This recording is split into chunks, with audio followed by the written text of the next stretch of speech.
2004ರಲ್ಲಿ ಸಿದ್ದರಾಮಯ್ಯ ಮಂತ್ರಿ ಆಗಿದ್ರು. ಮೈಸೂರಿನ ಉಸ್ತುವಾರಿ ಸಚಿವರು ಕೂಡ ಆಗಿದ್ರು. 2017ರಲ್ಲಿ ಸಿದ್ದರಾಮಯ್ಯ ಮುಖ್ಯಮಂತ್ರಿಗಳಾಗಿದ್ರು. ಎಲ್ಲ ಬೆಳವಣಿಗೆಗಳಾಗಿದ್ದು ಸಿದ್ದರಾಮಯ್ಯನವರು ಅಧಿಕಾರದಲ್ಲಿ ಇದ್ದಂತಹ ಸಂದರ್ಭದಲ್ಲೇ. 2015-17ರಲ್ಲಿ ಆದೇಶದ ಮೇಲೆ ಜಮೀನನ್ನ ಹಂಚಿಕೆ ಮಾಡ್ತಾರೆ.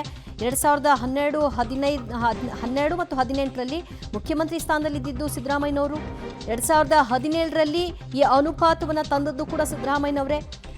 ಇದೆಲ್ಲವೂ ಕೂಡ ತನಿಖೆಗೆ ಒಪ್ಪಿಸಲಿಕ್ಕೆ ಬೇಕಾಗಿರುವಂತಹ ಅಂಶಗಳು. ಅದರಲ್ಲೂ ಕೂಡ ಮುಖ್ಯಮಂತ್ರಿಗಳ ಪಾತ್ರ ಏನು ಈ ಒಂದು ಕೇಸ್ನಲ್ಲಿ, ಅವರ ಪತ್ನಿಯ ಜಾಗಕ್ಕೆ ಅವರ ರೋಲ್ ಏನಾಗಿದೆ ಅನ್ನೋದರ ಬಗ್ಗೆ ಮಾಹಿತಿಗಳನ್ನು ಹಂಚಿಕೊಂಡಿದ್ದಾರೆ. 2004ರಲ್ಲಿ ಸಿದ್ದರಾಮಯ್ಯ ಮಂತ್ರಿಯಾಗಿದ್ದರು, ಜೊತೆಗೆ ಮೈಸೂರಿನ ಉಸ್ತುವಾರಿ ಸಚಿವರು ಕೂಡ ಆಗಿದ್ರು.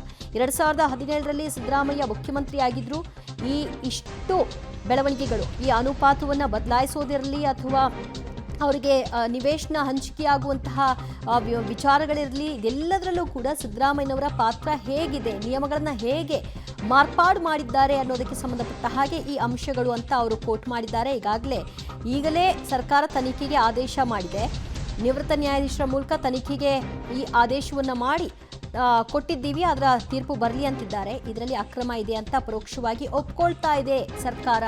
ಆ ಕಾರಣಕ್ಕೆ ಅಲ್ವಾ ನಿವೃತ್ತ ನ್ಯಾಯಮೂರ್ತಿಗಳ ಒಂದು ನಿಯೋಗವನ್ನು ರಚನೆ ಮಾಡಿ ತನಿಖೆಗೆ ಒಪ್ಪಿಸಿದ್ದು ಅನ್ನೋ ಅಂಶವನ್ನು ಕೂಡ ಹೇಳ್ತಾ ಇದ್ದಾರೆ. ಅಂದರೆ ಇಂಡೈರೆಕ್ಟ್ ಆಗಿ ಅವರು ಇದರಲ್ಲೇನೋ ಅಕ್ರಮ ಫಾಲ್ಟ್ ಏನೋ ಆಗಿದೆ ಅನ್ನೋದನ್ನ ಗಮನಿಸಿ ಅಲ್ವಾ ನಿವೃತ್ತ ನ್ಯಾಯಾಧೀಶರ ಮೂಲಕ ತನಿಖೆ ಮಾಡಿಸ್ತಿರೋದು ಅನ್ನೋ ಅಂಶವನ್ನು ಕೂಡ ರಾಘವನ್ ಅವರು ಪ್ರಸ್ತಾಪಿಸ್ತಾರೆ.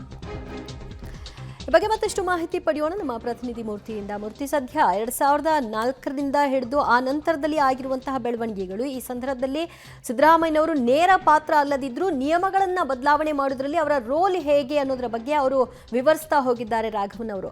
ಅಂದ್ರೆ ಇದು ತನಿಖೆಗೆ ಯೋಗ್ಯವಾದಂತಹ ಕೇಸ್ ಅನ್ನೋದರ ವಿವರಣೆ ಇದರಲ್ಲಿ ಸಿಗ್ತಾ ಇದೆಯಾ? ದಿವ್ಯಾ, 1998ರ ಡಿನೋಟಿಫಿಕೇಶನ್ ಕಾಯ್ದೆ ಏನಿದೆ, ಇದಕ್ಕೆ 2015 ಮತ್ತು 2017ರಲ್ಲಿ ಸಿದ್ದರಾಮಯ್ಯನವರು ಮುಖ್ಯಮಂತ್ರಿಗಳಾಗಿದ್ದಂತಹ ಸಂದರ್ಭದಲ್ಲಿ ಬದಲಾವಣೆಯನ್ನು ತರುವ ಕೆಲಸವನ್ನು ಮಾಡಿದ್ದಾರೆ.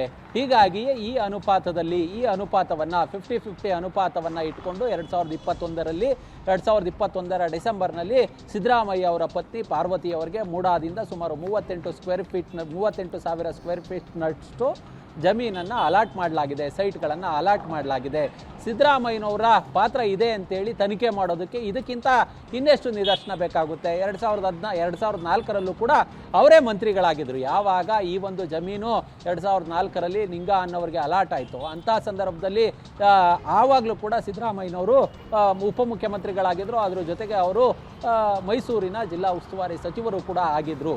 ಹೀಗಾಗಿ ಯಾವಾಗ ಇದರಲ್ಲಿ ಅವ್ರ ರೋಲ್ ಇದೆ ಅಂತೇಳಿ ಗೊತ್ತಾಯಿತು, ತುರಾತುರಿಯಲ್ಲಿ ನಿವೃತ್ತ ನ್ಯಾಯಮೂರ್ತಿಗಳ ನೇತೃತ್ವದಲ್ಲಿ ಒಂದು ತನಿಖೆಗೆ ಆದೇಶವನ್ನು ಕೊಟ್ಟಿದ್ದಾರೆ. ಇಲ್ಲೆಲ್ಲೋ ಒಂದು ಕಡೆ ಪರೋಕ್ಷವಾಗಿ ಅವರೇ ಒಪ್ಕೊಂಡಂತೆ ಕಂಡು ಬರ್ತಿದೆ.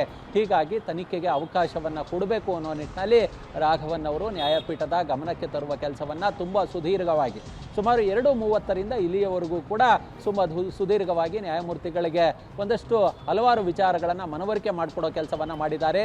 ಮೂಲ ಜಮೀನು ಹೇಗಿತ್ತು, ಹೇಗೆ ಅಲಾಟ್ ಆಯಿತು, ಅದರಲ್ಲಿ ಯಾರ್ಯಾರ ಕೈ ಬದಲಾಯಿತು, ಅದನ್ನು ಮಲ್ಲಿಕಾರ್ಜುನ ಸ್ವಾಮಿ ಯಾರ ಬಳಿಯಿಂದ ತೆಗೆದುಕೊಂಡ್ರು, ಅದಾದ ಬಳಿಕ ಇದು ಪಾರ್ವತಿಯವರಿಗೆ ಹೇಗೋಯ್ತು, ಮತ್ತು ಇಲ್ಲಿ 50-50 ಅನುಪಾತ ಹೇಗೆ ಬಂತು, ಅದಾದ ಬಳಿಕ ಇವ್ರಿಗೆ ಯಾಕೆ ಅಲಾಟ್ ಆಯಿತು ಅನ್ನೋ ನಿಟ್ಟಿನಲ್ಲಿ ಸಾಕಷ್ಟು ಸವಿಸ್ತಾರವಾಗಿ ನ್ಯಾಯಪೀಠದ ಗಮನಕ್ಕೆ ತರುವ ಕೆಲಸವನ್ನು ಮಾಡಿದ್ದಾರೆ. ದಿವ್ಯಾ.